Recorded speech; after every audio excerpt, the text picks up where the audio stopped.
நத்தம் அருகே சிறுகுடியில் பட்டப்பகலில் வீட்டின் பூட்டை உடைத்து 10 பவுன் நகை திருட்டு, போலீசார் தீவிர விசாரணை.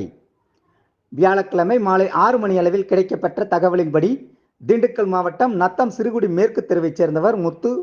இவரது மகன் பிரகாஷ். இவர் சிங்கப்பூரில் கம்பி கட்டும் வேலை செய்து வருகிறார். இவரது தாய், தந்தை, மனைவி மற்றும் மகன் ஆகியோர் சிறுகுடி மேற்கு தெருவில் உள்ள அவர்களுக்கு சொந்தமான வீட்டில் வசித்து வருகின்றனர். இந்நிலையில் வெளிநாட்டில் வேலை செய்து வந்த பிரகாஷ் கடந்த 2 நாட்களுக்கு முன்பு ஊருக்கு வந்துள்ளார். சிறுகுடி அருகே பூசாரிப்பட்டியில் உள்ள பள்ளியில் அவரது மகன் படித்து வருகிறார். அங்கு நடைபெற்ற பள்ளி ஆண்டு விழாவில் கலந்து கொள்வதற்காக வீட்டை பூட்டிவிட்டு தாய், மனைவி மற்றும் மகனுடன் பள்ளிக்கு சென்றுள்ளார்.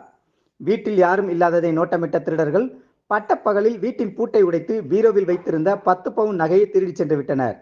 பள்ளி ஆண்டு விழா முடிந்து வீட்டிற்கு வந்த பிரகாஷ் மற்றும் அவரது குடும்பத்தினர் வீட்டின் பூட்டு மற்றும் பீரோவின் பூட்டு உடைக்கப்பட்டு இருப்பதை கண்டு அதிர்ச்சியடைந்து நத்தம் போலீசாருக்கு தகவல் தெரிவித்தனர்.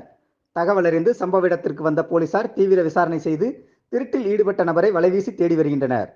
பட்டப்பகலில் நடைபெற்ற இத்திருட்டுச் சம்பவம் அப்பகுதியில் உள்ள பொதுமக்களிடையே பெரும் பரபரப்பையும் அச்சத்தையும் ஏற்படுத்தியுள்ளது.